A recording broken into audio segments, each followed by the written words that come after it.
वहीं ईरान के इलाके में, ईरान में ही एक बहुत फेमस मिलाद टावर है ईरान में, तेहरान में। तस्वीर देखिए, कहा जा रहा है कि वहां मूसाद के एजेंट्स ने, इजरायली जासूसों ने उस पूरे इलाके में आग लगाई है ताकि लोग डरे और ईरान के लोग पैनिक हों और वहां माहौल और खतरनाक और डर का बने। गुजरी हुई रात को इजराइल ने अपने 50 फाइटर जेट से, लीजिए तस्वीर दिखा देता हूं, 50 फाइटर जेट से पूरी ताकत लगाकर ईरान के इलाकों में बड़े हमले किए। ये वीडियो खुद IDF ने जारी किया और बताया कि हमने ईरान के न्यूक्लियर संस्थानों पर और इलाकों पर और सेना के अड्डों पर हमले किए हैं। तो इस तस्वीर से साबित होता है कि ईरान पर लगातार हमले जारी हैं। देखिए, शॉर्ट में बता रहा हूं कि ईरान और इजराइल अब दोनों एक दूसरे पर खतरनाक हमले नहीं कर रहे हैं। उसकी वजह अमेरिका बता रहा है। देखिए, कल से और परसों से लगातार बता रहा हूं कि अमेरिका मांग कर रहा है कि बिना किसी शर्त ईरान झुक जाए, हार मान ले। ईरान की उधर नसों में है ही नहीं झुकना। भाई आदत ही नहीं है, मरना पसंद है, झुकना नहीं। तो ईरान झुक नहीं रहा। अब अमेरिका ने कहा कि अगले 48 घंटे डिप्लोमेसी के लिए बहुत खतरनाक हैं, सेंसिटिव हैं। अगर बातचीत के जरिए कोई रास्ता निकल जाए, यानी ईरान हार मान जाए और हमारी शर्त मान ले, अपना न्यूक्लियर पावर प्लांट और अपना मिसाइल प्रोग्राम बंद कर दे, यानी अपने हाथों से अपना हाथ काट ले, तो ठीक है, वरना 48 घंटे के बाद ईरान पर कोहराम वाली मिसाइलें दागेंगे और कोहराम मचाएंगे पूरे ईरान में और तबाह कर देंगे ईरान को। टोटल मिलाकर ईरान में 585 लोगों की मौत हो चुकी है, जिनमें 200 से लगभग मैक्सिमम 200 सिक्योरिटी से जुड़े हुए, ईरान आर्मी से, ईरान फौज से, ईरान पुलिस से, ईरान इंटेलिजेंस से जुड़े हुए लोग भी मारे गए हैं। सारा अमेरिका इस वक्त डोनाल्ड ट्रंप के खिलाफ है। जो वहां का सर्वे हुआ है अमेरिकियों का, सिर्फ 16% अमेरिकी कह रहे हैं कि हां, अमेरिका को इजराइल के साथ मिलकर ईरान पर हमला करना चाहिए, वरना मैक्सिमम पूरा अमेरिका खिलाफ है कि ईरान के ऊपर हमला करने में अमेरिकी सेना शामिल हो। जो अड़ुए यहां बैठे हैं और अपने नाजायज बाप को सपोर्ट कर रहे हैं, उनका बाप इनको पूछता तक नहीं है। मैं आपको कल अपने इंस्टाग्राम पर रील में समझा चुका हूं कि भारत का हिंदू समाज इजराइल के साथ क्यों है। ठीक, शॉर्ट में बोलता हूं फिर से, सिर्फ इसलिए इजराइल के साथ है वो क्योंकि ईरान मुस्लिम है, और मुसलमान चाहे कितना भी सही हो, ये अब्दुल कलाम, डॉक्टर अब्दुल कलाम को गाली बकते हैं, तो इनकी मां ने इतनी खयानत करी है, ये किसी के साथ अच्छे नहीं हो सकते। हजरात मोहतरम, ये तो अपने बाप को पूछ भी नहीं सकते कि क्या हुआ पापा, आप तो पाकिस्तान के खिलाफ बड़ा माहौल बनाए थे, ऑपरेशन सिंदूर, ये क्या हुआ पापा, पाकिस्तान की आर्मी की चीफ के साथ पापा लंच कर रहे हैं पापा रोको पापा। ये नहीं कर पाएंगे, ये कुछ नहीं कहेंगे, औकात ही नहीं है इनकी। पूरे एयर इंडिया का हाल आप देख सकते हैं कितना बुरा है। मेरी पर्सनल अपील है, एयर इंडिया से फ्लाई करना बंद करो और तमाम अपने साथियों को बोलो एयर इंडिया छोड़ो। जो हमने रिसर्च किया है, रिकॉर्ड इंडिगो का और विस्तारा एयरलाइंस का बेहतरीन रिकॉर्ड है। एयर इंडिया पर अगर आपको जाना है तो ये सोच के जाओ कि आयत पढ़ के चला जाता हूं, इन्ना लिल्लाहि व इन्ना इलैहि राजिऊन। पिछले हफ्ते से क्या हुआ है, लेकिन अणुओं को किस चीज की लगी हुई है वो भी ध्यान दीजिएगा। पिछले हफ्ते से ये हुआ कि एयर इंडिया क्रैश हुई, मामले को दबा दिया गया, वजह सामने नहीं आई, अणुए भूल गए। दूसरा, इसी हफ्ते ट्रेन पटरी से उतर गई, लोग घायल हुए, अणुए चुप रहे, नहीं बोले। पहली बारिश में पूरा का पूरा दिल्ली डूबा हुआ नजर आ रहा है, अणुए नहीं बोले। राइट विंग का बहुत बड़ा जो खुल्लम खुल्ला मुसलमानों को गालियां बकता था, बीजेपी को सपोर्ट करता था, बहुत बड़ा यूट्यूबर भी है वो, नाम नहीं दिखाऊंगा और ना चलाऊंगा यहाँ पर, काहेगा उसको प्रमोट करना। उसने अभी कल ही ट्वीट किया है कि दिल्ली का हाल क्या है, बिजली जा रही है, पानी भरा हुआ है, ऐसी तस्वीरें लगातार आ रही हैं। लेकिन वो भी तो अणुआ है, लेकिन कम से कम बोल तो रहा है, तो का मतलब पता ये चला कि अणुए भी कई तरह के होते हैं। एक बिल्कुल नंगे, एक होते हैं भाई थोड़े से कहीं नरम पड़े आते हैं, एक होते हैं भाई सही भी बात बोलते हैं और जो है अपने पिताजी को सपोर्ट भी करते हैं। तो ये कौन से लेवल के अणुए हैं जिनको नजर नहीं आ रहा है कि आज डोनाल्ड ट्रंप, जिसके लिए मोदी जी गला फाड़ कर कहे थे नमस्ते डोनाल्ड ट्रंप, आज उसी डोनाल्ड ट्रंप के साथ खुद डोनाल्ड ट्रंप पाकिस्तान के आर्मी चीफ के साथ बिरयानी खाएंगे। इस पर अणुओं के पास जवाब ही नहीं होगा। उधर ईरान ने 5 और मोसाद के जासूसों को गिरफ्तार कर लिया है।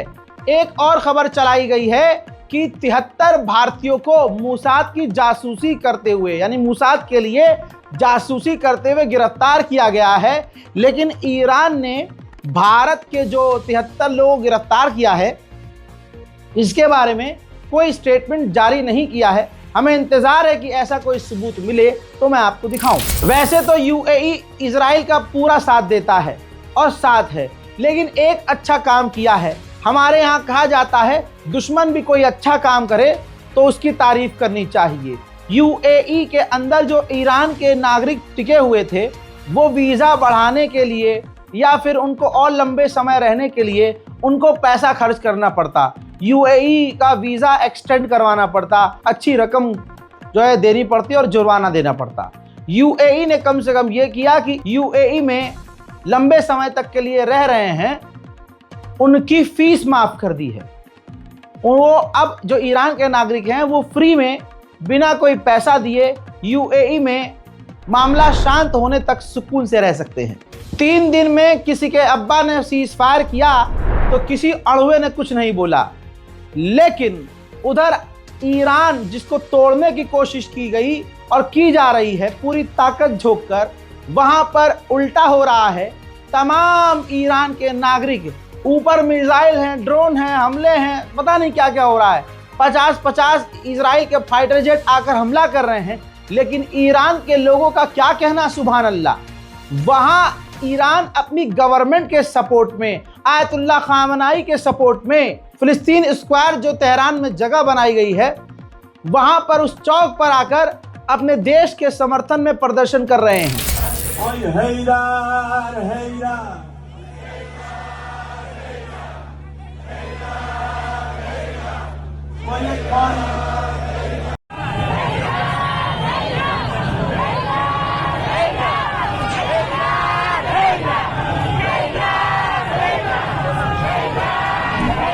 ईरान के लोगों से सीखो देशभक्ति क्या होती है। ये जो ईरानी बेकर हैं जो रोटी बना रहे हैं, ईरान में जान लीजिए घरों में रोटियां नहीं बनती। जी हाँ, किसी भी घर में रोटी नहीं बनती, वहाँ ट्रेंड नहीं है। रोटी, पाव रोटी बंद बाहर से ही आता है, यही रोटी ईरान में चलती है। तो जो ये शख्स है, इनके भाई इजराइल के हमले में मारे गए हैं, लेकिन भाई के मारे जाने पर खुदा की कसम ये इंसान अभी भी काम कर रहा है। कह रहा है कि मैं अपने देश के लोगों के लिए काम कर रहा हूं ताकि हमारे यहाँ खाने पीने रोटी की कमी ना हो, और मेरा काम जो है मैं उससे पीछे नहीं हटूंगा। ये देश की सेवा है। ईरान को एक के बाद एक बड़ी कामयाबी मिली। जरा इस तस्वीर को देखिए, एक और ड्रोन वैन मिल गई है। ईरान पर बड़े हमले की तैयारी थी, लेकिन मूसाद की उस ड्रोन वैन को ईरान ने जब्त कर लिया है और मूसाद के आतंकवादियों को गिरफ्तार कर लिया है। इजराइल के समर्थन में बड़ा खुलासा हो गया है। देखिए, कॉपीराइट का झंझट है तो वीडियो दिखाऊंगा। और जो लेफ्ट साइड बंदा बैठा हुआ है वो अमेरिकी सेनेटर है, जो राइट साइड बैठा हुआ है ये एक अमेरिकी पत्रकार है। तो अमेरिकी सेनेटर ने ऑन रिकॉर्ड कहा कि हम इस वक्त इजराइल के साथ मिलकर इजराइल को सपोर्ट कर रहे हैं और ईरान को बमबारी से तबाह कर रहे हैं, बम मार रहे हैं, लेकिन हम पीछे हैं। इजराइल लीड कर रहा है और इसी तरह से हम इजराइल का साथ दें। यानी कहते कहते मुंह में इसके वो बात फंस गई कि इजराइल के साथ मिलकर अमेरिका बमबारी कर रहा है। 3 दिन पहले से आपका ये भाई समझा रहा है कि इस जंग में डे 1 से अमेरिका कूदा हुआ है, बस उसने अभी पत्ते नहीं खोले हैं और ऑफिशियली कबूला नहीं है। फ्रांस के राष्ट्रपति डोनाल्ड ट्रंप से बिल्कुल अलग चल रहे हैं। वजह जो भी हो कि डोनाल्ड ट्रंप से चिढ़ता है इमैनुअल मैक्रोन, जो भी हो, लेकिन एक बात ईरान के हक में कही। उसने कहा कि इराक में जो रिजीम चेंज की गई और लीबिया में जो रिजीम चेंज की गई, उसके बाद वहाँ क्या अच्छा हुआ? नहीं। रिजीम चेंज करना सबसे बड़ी गलती होती है और भी हालात बुरे होते हैं। लिहाजा ईरान की रिजीम करना कोई सॉल्यूशन नहीं है, इससे कोई हल नहीं निकलेगा। वहीं जिसके पेशाब पीने के लिए यहाँ अड़ुए पागल हैं, मैं 4 दिन पहले बता चुका था कि इजराइल का ये नेचर है, यहूदियों का ये नेचर है। एक यूक्रेनी लड़की बेचारी जो इजराइल में थी, जब बमबारी होने लगी, जब ईरान की मिसाइलें आने लगी, तो जब शेल्टर की तरफ सब भागने लगे, तो वो यूक्रेन की लड़की जो आधिकारिक तौर पर ऑफिशियली गई हुई थी भाई, लीगल तौर से गई हुई थी, लीगली इजराइल में थी। जब वो शेल्टर की तरफ जाने लगी तो इजरायली यहूदियों ने उस यूक्रेन की लड़की को शेल्टर में जाने नहीं दिया। वो ये बता रही है खुद, देखिए। Сейчас нам прислали уведомление о том, что будет скоро сирена с Ирана, и мы пошли в соседний дом в бомбоубежище, где нас не впустили, они закрыли двери, закрыли парковку. Мы стучали в дверь, они вышли, сказали, мы не обязаны вас пускать, и сказали, у нас нету места. Вот такая вот солидарность израильская. תפתחו דלת בבקשה.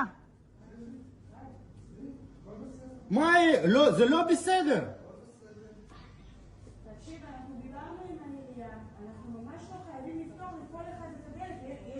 אתה לא בסדר. अब सोचिए, इतनी खूबसूरत लड़की है ना, अन्य भक्तों के दिमाग से बात कर रहा हूं, इतनी खूबसूरत लड़की, वो भी कोई मुस्लिम नहीं, अपने करीबी यूक्रेन और इजराइल के रिश्ते ठीक हैं। यूक्रेन की लड़की जिसके देश में खुद जंग चल रही है, बेचारी वो दूसरे देश में है, इजराइल में, तो इन यहूदियों ने उसे तक शेल्टर में आने नहीं दिया। और अंडवे सोचते हैं कि हम इजराइल को सपोर्ट करेंगे तो इजराइल हमसे खुश होकर जो है 5,000 रुपये महीना हमें हमारे ट्वीट की वजह से डाल देगा।